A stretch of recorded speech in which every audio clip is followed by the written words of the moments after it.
एक IAS officer अपनी सहेली की शादी में जा रही थी। उसने आम लड़की की तरह कपड़े पहने हुए थे।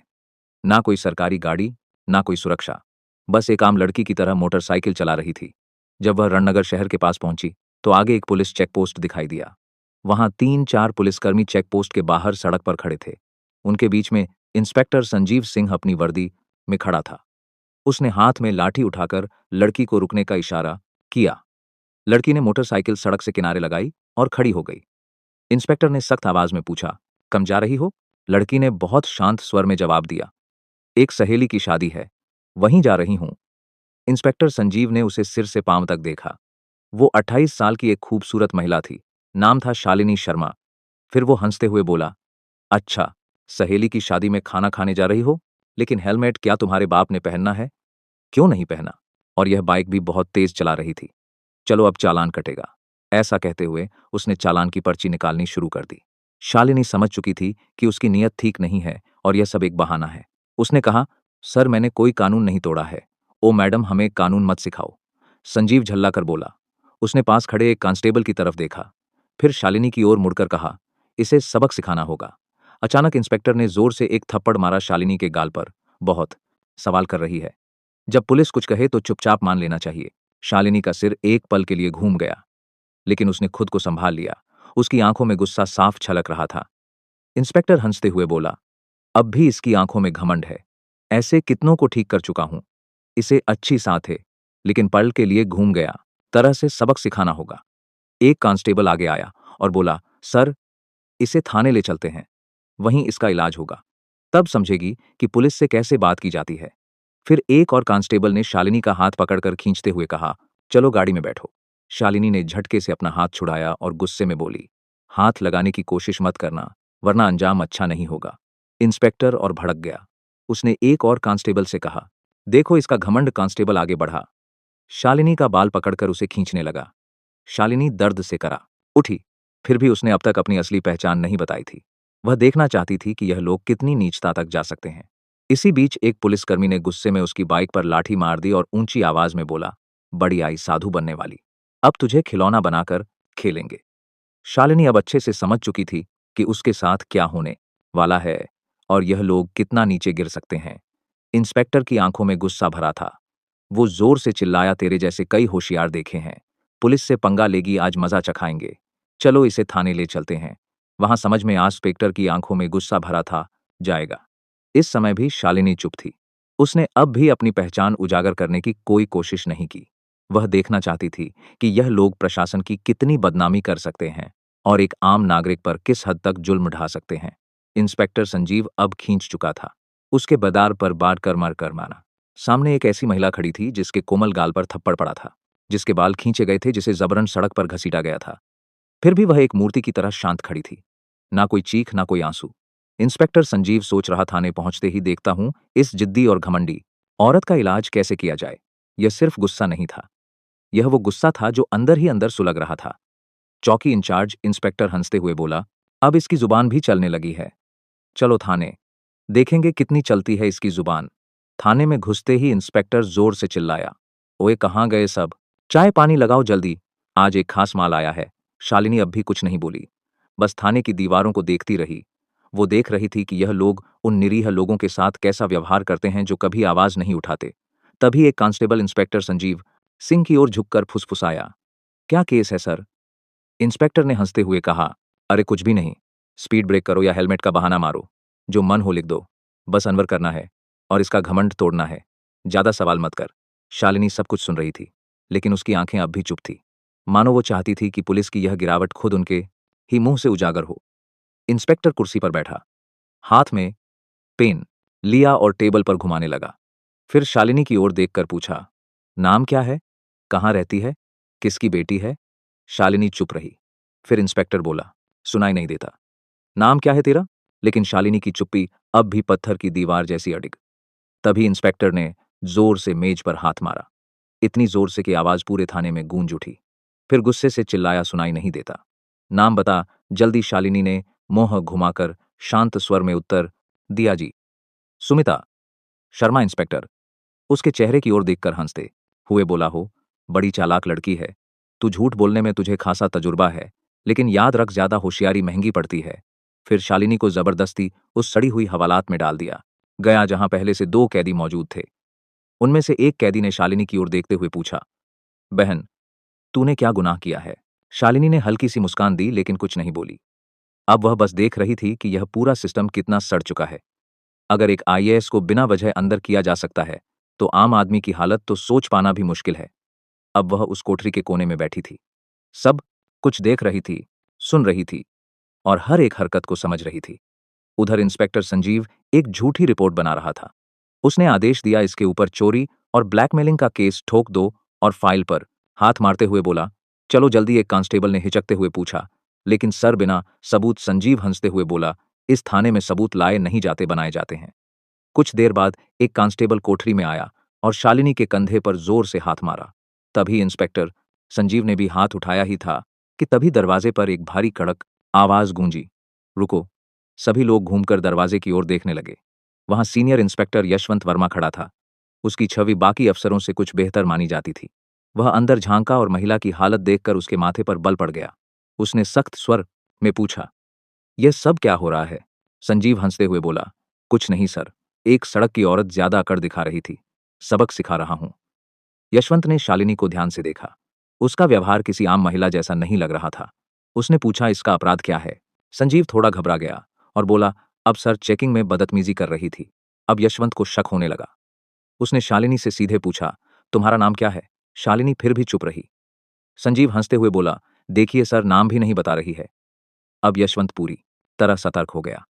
उसने सख्त आदेश दिया, इसे अलग कोठरी में रखो। अकेले संजीव चौंक गया। लेकिन सर, यशवंत ने कठोरता से कहा, मैं खुद इसके पास रहूंगा। उसके आदेश पर शालिनी को एक और अलग कोठरी में ले जाकर बंद किया गया। वह कोठरी पहले वाली से भी ज्यादा बदबूदार और अंधेरी थी। शालिनी ने चारों ओर नजर दौड़ाई। एक कोने में एक टूटी हुई मेज पड़ी थी और पास ही एक जंग लगी, लोहे की। अब वह इस सड़े गले सिस्टम का असली चेहरा और भी करीब से देख रही थी। हर एक पल उसकी आंखें यह समझ रही थी कि कानून अब सिर्फ फाइलों तक सीमित रह गया है। इसी बीच एक कांस्टेबल दौड़ते हुए आया और बोला, सर, बाहर एक बड़ी गाड़ी खड़ी है। संजीव चौंक गया। पूछा, कौन सी गाड़ी? कांस्टेबल घबराते हुए बोला, सर, सरकारी गाड़ी। संजीव तुरंत बाहर गया। गाड़ी के अंदर झांकते ही उसके होश उड़ गए। वो भाग कर वापस आया और धीमी आवाज में बोला, सर। संजीव झुंझुलाकर बोला, क्या हुआ? कौन आया है? कांस्टेबल कांपते हुए बोला, सर, कमिश्नर साहब आए हैं। संजीव का चेहरा पड़ गया। सीनियर इंस्पेक्टर यशवंत वर्मा भी सतर्क हो गया। अब मामला सीधे ऊपर तक पहुंच चुका था। कमिश्नर साहब थाने में दाखिल हुए। उनकी आंखों में गुस्सा साफ छलक रहा था। उन्होंने संजीव की ओर देखकर सख्त स्वर में पूछा, इंस्पेक्टर संजीव, यह क्या तमाशा चल रहा है यहां? संजीव घबरा गया और बोला, कुछ नहीं सर, एक छोटा सा केस है बस। कमिश्नर साहब ने टेबल से फाइल उठाई और ध्यान से पढ़ने लगे। उनके माथे पर शिकन आ गई। फिर वह कोठरी की तरफ झांके और बोले, यह कौन है? संजीव तुरंत बोला, सर, इस महिला पर 420 और धोखाधड़ी का केस है। कमिश्नर ने सीधा सवाल किया, तुम्हारे पास सबूत है? दोबारा बोले, कोई भी सबूत है तुम्हारे पास? अब संजीव सिंह पूरी तरह फंस चुका था। कमिश्नर साहब ने सीधे महिला की ओर देखा और पूछा, तुम्हारा नाम क्या है? और तभी पहली बार शालिनी ने हल्की सी मुस्कान दी और कहा, आईएएस शालिनी। थाने में एकदम सन्नाटा छा गया। हर चेहरा पीला पड़ गया। संजीव के हाथ पांव कांपने लगे। बाकी सभी कांस्टेबल हैरान होकर एक दूसरे की ओर देखने लगे। संजीव के पैरों तले जमीन खिसक गई। जिस महिला को वह एक मामूली अपराधी समझ रहा था, वह थी वही अधिकारी जो पूरे जिले की प्रशासनिक व्यवस्था संभालती थी। वह कोई आम औरत नहीं थी, वह थी स्वयं आईएएस शालिनी। जिस महिला को सड़क पर घसीटा गया था, जिसके बाल खींचे गए थे, जिसे थप्पड़ मारा गया था। जब यह सच्चाई सबके सामने आई, पूरे थाने में हड़कंप मच गया। सभी कांस्टेबल स्तब्ध हो गए। कमिश्नर साहब ने तेज गुस्से से भरी नजर से इंस्पेक्टर संजीव की ओर देखा और गरजते हुए बोले, संजीव, तुझ में इतनी हिम्मत आई कैसे कि तू एक सीनियर ऑफिसर पर झूठा आरोप लगाने की जरूरत कर बैठा? संजीव कुछ बोलने की कोशिश कर ही रहा था कि तभी पास में खड़े सीनियर इंस्पेक्टर यशवंत वर्मा जोर से बोले, सर, मैंने पहले ही कहा था कि यहां कुछ ना कुछ गड़बड़ है। अब संजीव पूरी तरह अकेला पड़ चुका था। तभी पहली बार शालिनी ने अपनी शांत लेकिन दृढ़ आवाज में सीधा फैसला सुना दिया, संजीव, अब तेरी नौकरी गई, तेरा सस्पेंशन पक्का और तेरे खिलाफ अब केस भी चलेगा। यह सुनते ही संजीव का चेहरा जैसे सफेद पड़ गया। सांस अटकने लगी। बाकी पुलिसकर्मी भी उससे नजरें चुराने लगे। यशवंत वर्मा ने तुरंत आदेश दिया, हवलदार साहब इसे पकड़ो और लॉकअप में डालो। लेकिन तभी संजीव ने अपनी जेब से एक मुड़ा हुआ कागज निकाला और मुस्कुराते हुए बोला, रुको मैडम, यह पहले देख लो, फिर जो करना हो कर लेना। उसने कागज आगे बढ़ाया। कमिश्नर और शालिनी दोनों की नजरें एक साथ उसकी ओर गई। संजीव बोला, यह लो मेरा ट्रांसफर ऑर्डर। 3 दिन पहले ही मेरा तबादला हो चुका है। अब चाहे तुम जितना भी गुस्सा करो, मुझे नौकरी से नहीं निकाल सकती। पूरे थाने में फिर एक बार सन्नाटा छा गया। शालिनी ने वो कागज हाथ में लिया और ध्यान से पढ़ा।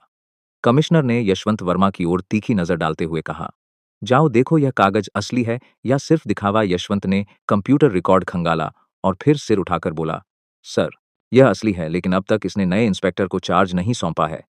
यानी अभी तक यहाँ का आधिकारिक इंस्पेक्टर यही है और सारे कुकर्म इसी के कार्यकाल में हुए हैं। अब इसे कोई नहीं बचा सकता। शालिनी ने संजीव की आंखों में आंखें डालकर कहा, अब तेरा नया ठिकाना वहीं होगा जहां तू दूसरों को डाला करता था। कमिश्नर ने भी सिर हिलाकर उसकी बात पर अपनी मोहर लगा दी। जैसे ही 2 कांस्टेबल उसे पकड़ने आगे बढ़े, संजीव फिर से चाल चल गया और जोर से बोला, रुको मैडम, मैडम मैं अकेला नहीं हूं। क्या आपको लगता है कि सारा दोष सिर्फ मेरा है? फिर वह थाने के बाकी पुलिस वालों की ओर इशारा करते हुए बोला, यह सब मेरे साथ थे, ऊपर तक सब शामिल है। इतना कहते ही कुछ पुलिसकर्मियों के चेहरों का रंग उड़ गया। सीनियर इंस्पेक्टर यशवंत वर्मा हालात को भांपकर एक एक करके सभी की ओर शक की नजरों से देखने लगे। शालिनी ने शांत लेकिन दृढ़ स्वर में कमिश्नर की ओर देखते हुए कहा, अब इस पूरे थाने को साफ करना होगा, कोई नहीं बचेगा।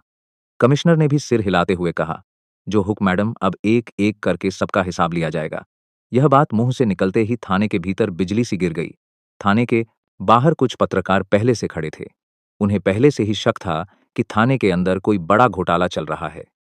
जैसे ही उन्हें खबर मिली कि पूरा थाना लाइन हाजिर किया गया है, उन्होंने तुरंत मोबाइल से ब्रेकिंग न्यूज वायरल करना शुरू कर दिया। उसी वक्त एक चमचमाती गाड़ी थाने के सामने आकर रुकी। दरवाजा खुला और स्वयं एसएपी साहब बाहर आए। चारों ओर नजर दौड़ाई। हर चेहरे पर हवाइयां उड़ रही थी। थाने के सारे अफसर एक तरफ चुपचाप खड़े थे। एसएपी साहब ने तीखे स्वर में पूछा, यहां कब से तमाशा चल रहा है? लेकिन कमिश्नर और थाना इंचार्ज दोनों एकदम चुप थे। तभी शालिनी शर्मा ने सीधे एसपी की आंखों में आंखें डालकर कहा, क्या तुम्हें लगता है तुम बच जाओगे? यशवंत वर्मा तुरंत एक फाइल निकालकर शालिनी के हाथ में थमा दी। यह वही फाइल थी जिसमें एसपी साहब के सारे काले कारनामों का पर्दाफाश था। शालिनी ने वो फाइल एसपी साहब की ओर बढ़ाते हुए कहा, लो देखो, इसमें तुम्हारे हर गुनाह का किराया लिखा।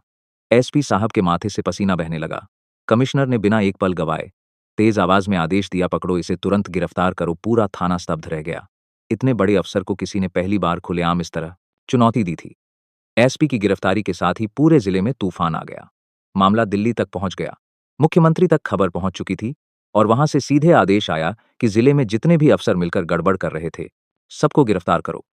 अगले 2 ही दिनों में पूरे जिले से 40 से ज्यादा पुलिस अफसर, 10 से ज्यादा बड़े अधिकारी और कुछ राजनीतिक नेता भी गिरफ्तार कर लिए गए। रणनगर जिले की हवा ही बदल गई। अब चारों तरफ सिर्फ एक ही नाम था, आईएएस शालिनी। उनकी ईमानदारी और साहस की चर्चा हर जुबान पर थी। वह महिला जिसने पूरे सड़े साड़े ही गले सिस्टम को हिलाकर रख दिया था। अब प्रशासन में एक नई गति, एक नई सोच और सबसे अहम, एक नया डर आ गया था। अब कोई भी यह नहीं कह सकता था मुझे कुछ नहीं होगा।